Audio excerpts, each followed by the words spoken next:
Guys this is তহিদ। আজি আমি discuss কৰিম BSc ফাৰ্ষ্ট ছেমিষ্টাৰ ষ্টুডেণ্টসকলে কেনেকৈ এছাইনমেণ্ট লিখিব লাগে আচলতে, আৰু কেনেকৈ লিখিলে আমি 5 মাৰ্ক পাম। এছাইনমেণ্টৰ যিহেতু 5 মাৰ্ক থাকে, তো কেনেকৈ লিখিব লাগে, কেনেকৈ লিখিলে আমি 5 মাৰ্ক পাম, সেইটো আমি আজি ডিছকাছ কৰিম। তো ভিডিঅ'টো আপোনালোকে চাব। মানে BSc ফাৰ্ষ্ট ছেমিষ্টাৰ ষ্টুডেণ্টসকলক এছাইনমেণ্ট লিখিবলৈ দিয়ে। কেমিষ্ট্ৰিৰ যিটো এছাইনমেণ্ট পেপাৰ আছে সেইটো 5 মাৰ্ক হয়। তো সেই কেমিষ্ট্ৰিৰ এছাইনমেণ্ট পেপাৰটো আমি কেনেকৈ লিখোঁ, আৰু মানে প্ৰত্যেকজন BSc ফাৰ্ষ্ট ছেমিষ্টাৰ ষ্টুডেণ্টসকলে কেমিষ্ট্ৰিৰ এছাইনমেণ্ট লিখিবলৈ দিয়ে, 5 মাৰ্ক দিয়ে। তো কেমিষ্ট্ৰিৰ যিটো এছাইনমেণ্ট হয়, আচলতে প্ৰত্যেকজন ষ্টুডেণ্টক বেলেগ বেলেগ এছাইনমেণ্ট লিখিব লাগে, বেলেগ বেলেগ টপিকৰ ওপৰত এছাইনমেণ্ট লিখিব লাগে। তো বিভিন্ন ধৰণৰ টপিকৰ ওপৰত লিখিব লাগে। তো যি কি নহওক, যেনে ধৰণৰ টপিক নিদিয়কে আমি কেনেকৈ লিখিব লাগে, কেনেকৈ লিখিলে আমি 5 মাৰ্ক এটা পাম। কমচে কম 5 মাৰ্ক নাপালেও আমি 4 মাৰ্কটো পাম। তো কেনেকৈ লিখিলে আমি মূল নম্বৰটো আমি কেনেকৈ পাম, তো সেইটো আমি ডিছকাছ কৰিম। তো আপোনালোকক আমি দেখাই আছোঁ কেনেকৈ লিখিব লাগে। আপোনালোকক আমি দেখাই আছোঁ কেনেকৈ, মানে টপিক কেইটা আগতে দেখাই আছোঁ কি টপিক দিয়ে।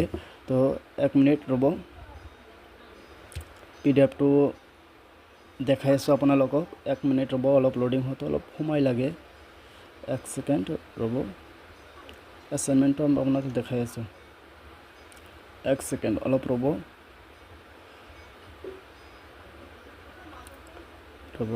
দেখাই আছোঁ আপোনালোকে এছাইনমেণ্টটো।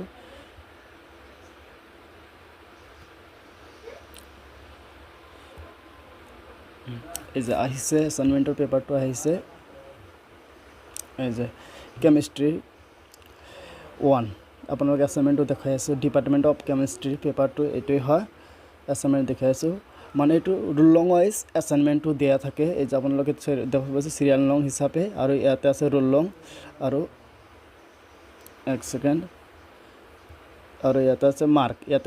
ইয়াতে মাৰ্ক দিব, আৰু এইটো ৰোল লং ৱাইজ দিয়া আছে। আৰু 1 নম্বৰটো চাওক, যিটো ৰোল লং 1 to 14লৈকে যিসকল ছাত্ৰ ছাত্ৰীৰ ৰোল লং আছে, সেইসকলৰ কাৰণে মানে টপিক দিয়া আছে টাইটেল অফ এছাইনমেণ্ট প্ৰেজেণ্টেশ্যন। এইকেইটা টপিক আছে। আৰু observation and emission spectrum of hydrogen atom, এইটো এটা টপিক। আৰু আছে Bohr's model of atom, signification and limitation, এইটো দিয়া আছে ৰোল লং 1 to 14 যিসকলৰ ৰোল লং আছে সেইসকলৰ কাৰণে। আৰু 15 to 13লৈকে যিসকলৰ ৰোল লং আছে সেইসকলৰ কাৰণে দিয়া আছে ব্লাক বডি ৰেডিয়েশ্যন উইন ডিপ্লেচমেণ্ট ল। এইকেইটা দিয়ে। এনেকৈ মানে প্ৰত্যেকজন ষ্টুডেণ্টক এনেকৈ ৰোল লং হিচাপে ৰোল লং ৱাইজ টপিক দিয়া আছে। তো যিসকলৰ ৰোল লং যিটো আণ্ডাৰত পৰে সেইসকলৰ সেইকেইটা টপিক লিখিব লাগে। তো আপোনালোকে টপিককেইটা চাওক। আৰু আছে সেইফালে, মানে আমাৰ কলেজত বহুত ষ্টুডেণ্ট হয়, প্ৰায় 300। তো যে এইকেইটা চাওক, এইকেইটা টপিক দিয়া আছে।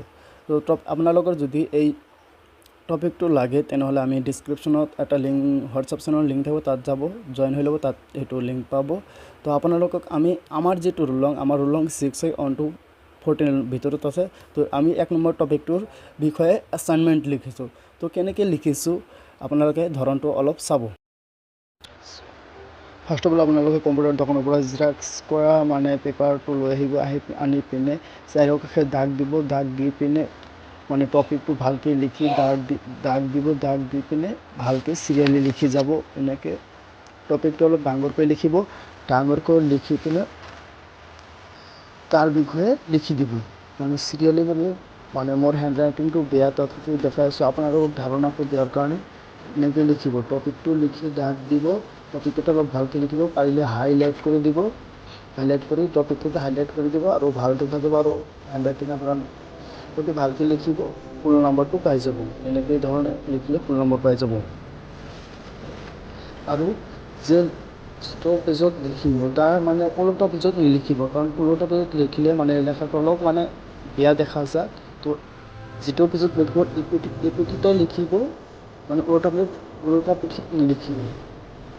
পিপিটিত লিখিব এনেকৈ লিখি যাব মানে মোৰ টপিক হিচাপত মোৰ 6টা পেজ আছে তো এনেকৈ লিখি যাব ভালকৈ মানে হাইলাইট কৰি লিখিব ফুল মাৰ্ক পাই যাব ফুলতো লিখা নাই মই আৰু কি কৰিব লিখা শেষ হোৱাৰ পিছত আপোনালোকে যে কম্পিউটাৰ ডকুমেণ্ট মানে এছাইনমেণ্ট মানে যিটো মানে এটা মানে দোকানীজনক ক'ব যে মানে এছাইনমেণ্টৰ এটা পেজ লাগে মানে ফাৰ্ষ্টত মানে নেম চাবজেক্ট সেইটো বনাই দিব